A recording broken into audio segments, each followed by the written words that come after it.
Well, good morning, everybody. Thank you very much for being here.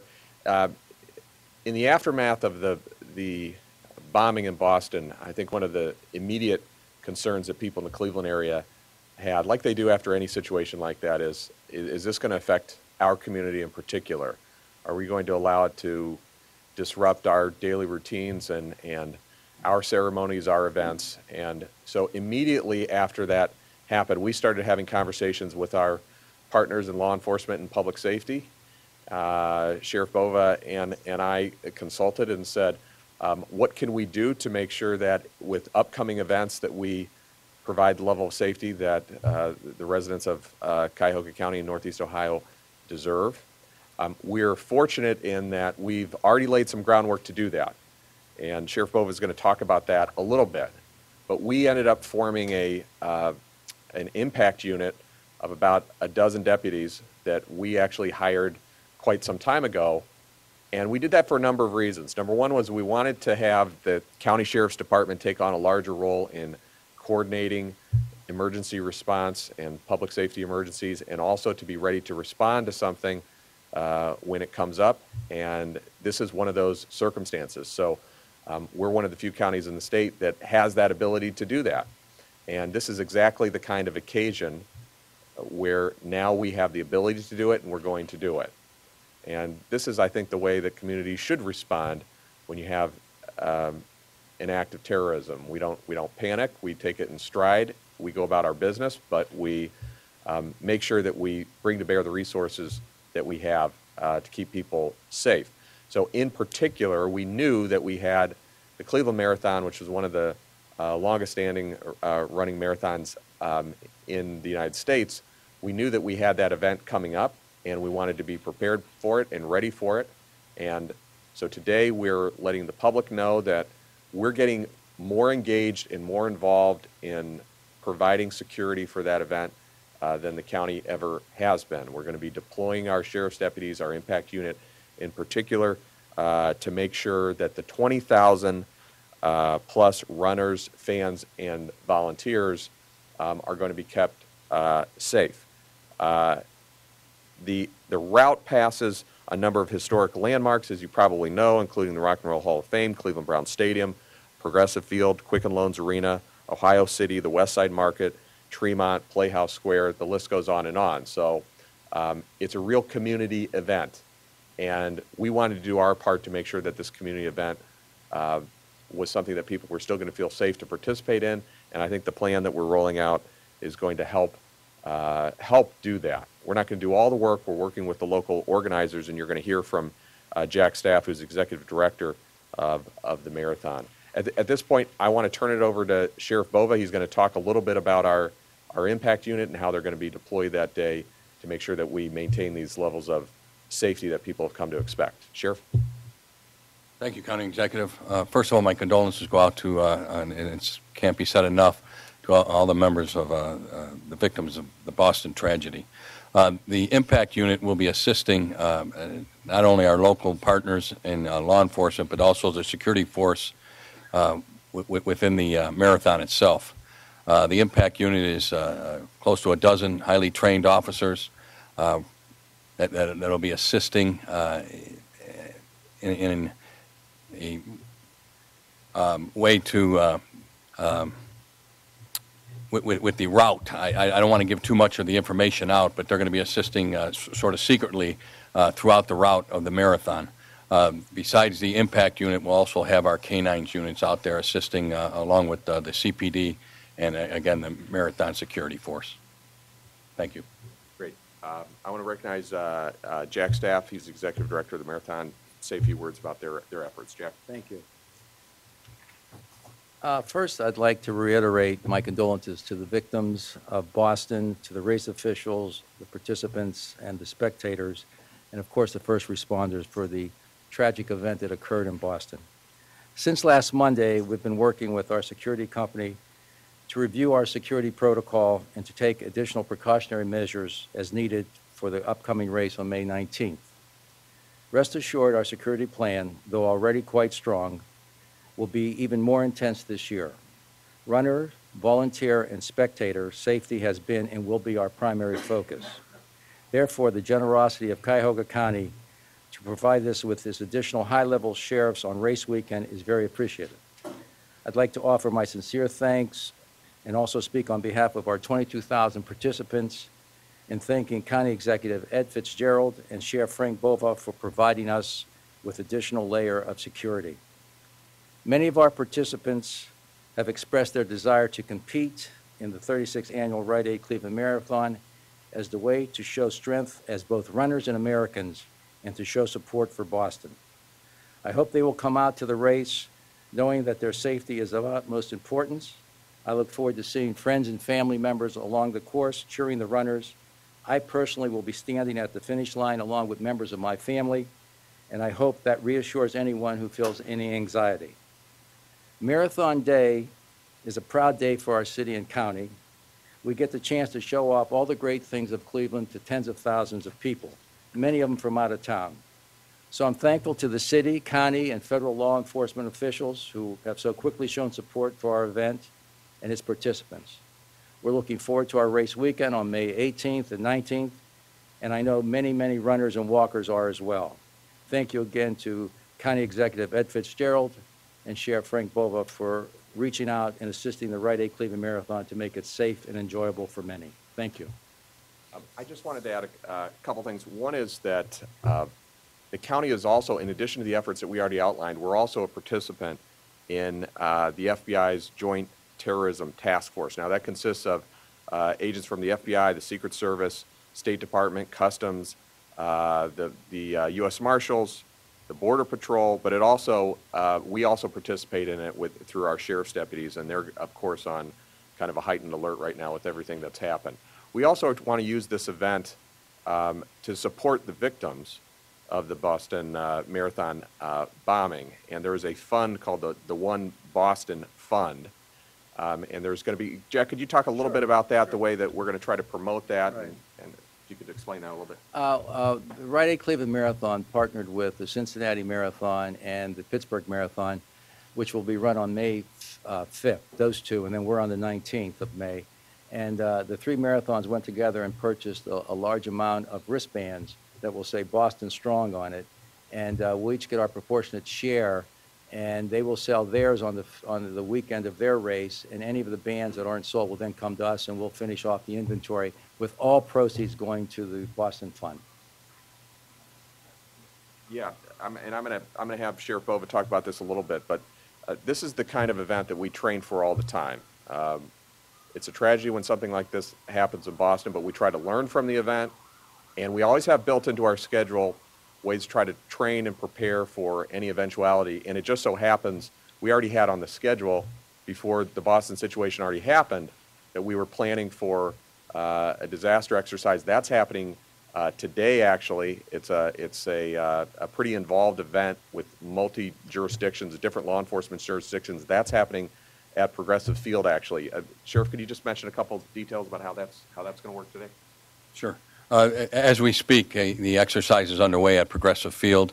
It's a collaboration between federal, state, local, county officials and law enforcement personnel. Bomb scenarios, shooting scenarios, it's all being taken place at Progressive Field right now. It enhances our ability to protect and serve. Thank you. Any questions for myself, or the sheriff, or Mr. Staff? Yes. I'll let Jack answer that, but I would just say in general that this is the first time that the county is stepping up and saying we're being an official partner in it, because it was basically kind of outsourced to the marathon. They were responsible for hiring their own staff, which they still do, but this is something where, over and above what the folks that they've hired, we're deploying our own people. So everything we talked about is in addition to what they normally would do. Jack? Roughly speaking, our security is about 350 to 400 security personnel on race day. That will, as I mentioned earlier, will be increased substantially thanks to the help of the county. We're also working with, and will continue to work with, in our planning with the Cleveland Police Department, the FBI, the ATF, and Homeland Security. So the number that will be there, I don't know yet. It's still a work together with these groups. We have an outside security company that we've always had, and they're leading the charge and scheduling the meeting with the various agencies. I have a question about explosive sniffing dogs. Are you up for dogs? Are people bags full of search? Yes, we have up the dogs. How many, we don't know yet, and we're gathering them from around the city, the county, and the state. And yes, any unattended bag will be searched and confiscated. What about people, our bags in general? No, no, we can't do that. But we will, anything that's abandoned or anything that's left unattended will be searched. Is there anything that you can tell the crowd to keep an eye on and things that you want, for people who are attending the marathon, people to look out for? Yes, there's a program that comes from the state that's being incorporated in our work, and I think it's call us if you see something or something like that. See something, say something. I know I'd get it. See something, say something, and there'll be anyone at the finish line or on the course, you'll see law enforcement personnel if you see something unusual or concerning. So you'll be able to address it with them.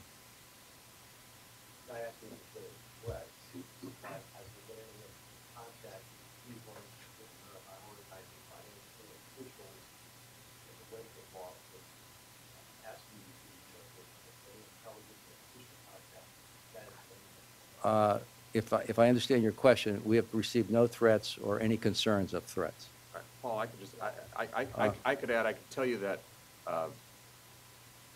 right after the tragedy in Boston, there was a review done of intelligence or anything that's out there, because after a specific event happens, then you look at your own intelligence that you've gathered and you see if something is more relevant because of what happened in Boston. And so a review was done of that, and the various law enforcement agencies do a much better job ever since September 11th in sharing that information. We do that locally through something called the Fusion Center, which actually we're going to do a tour of, I think, next week sometime, something like that.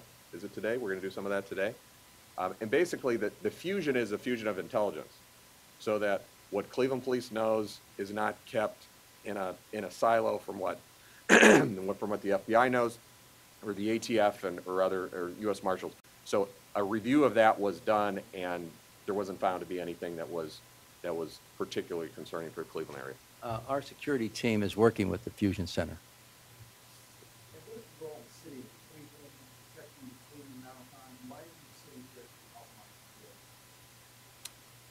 The city is an essential partner, and we can't do this without the city. And the city has their events sometimes where they talk about what they're doing, and sometimes the county has our events. We talk about what we're doing, and sometimes we do it jointly. And we've had plenty of events that we do jointly. This is a specific thing that the county is doing with the Cleveland Marathon, but it doesn't mean or that the county is doing with the Cleveland Marathon. But much of the marathon takes place, most of it takes place in the city of Cleveland, and they're an essential partner.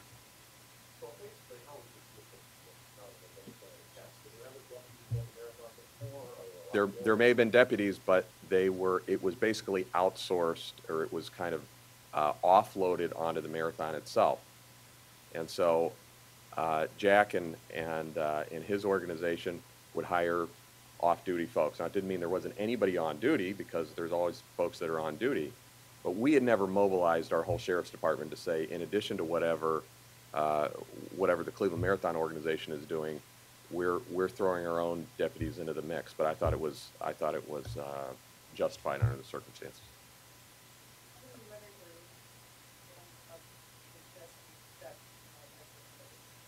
Well, we're expecting 22,000 runners over the 2 days of races, and that usually brings in about 45,000 spectators. And I would say somewhere between 30 and 40,000 people. and Jack, that's About 18,000. I would say anywhere from 35,000 to 45,000. Yes, that's throughout the 26-mile course. Right. Yes. Yeah. About 80,000. No. We get about 45,000 people total. We have 2 days of races. We have a race on Saturday, which is a kids race, and a 5K. Then on Sundays, we have the half marathon, marathon, and 10K. Security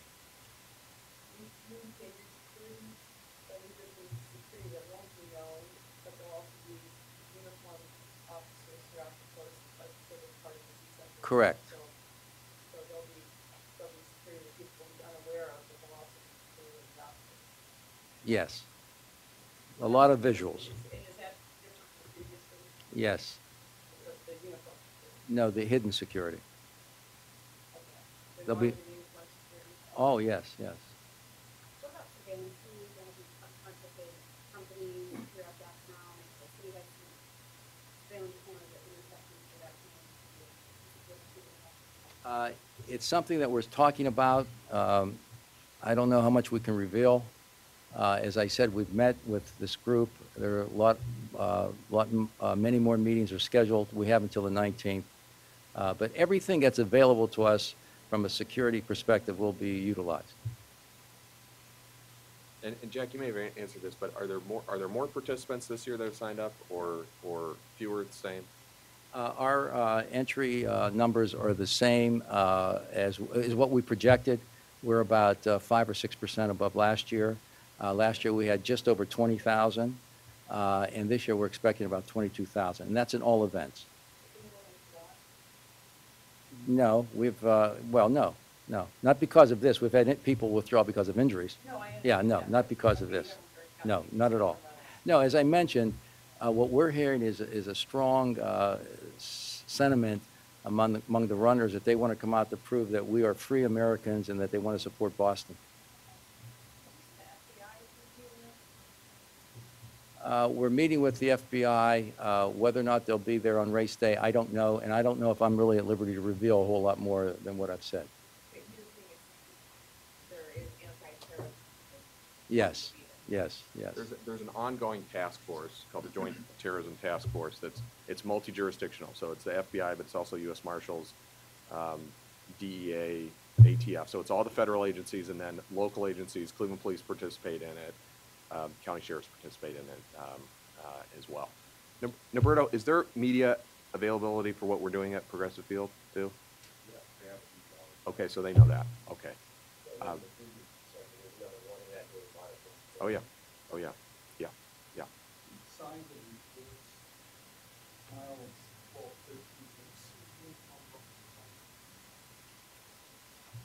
Yes. People will be available for individual questions if you want to talk to any of the participants. And thanks for making this information available to the public. Thank you very much.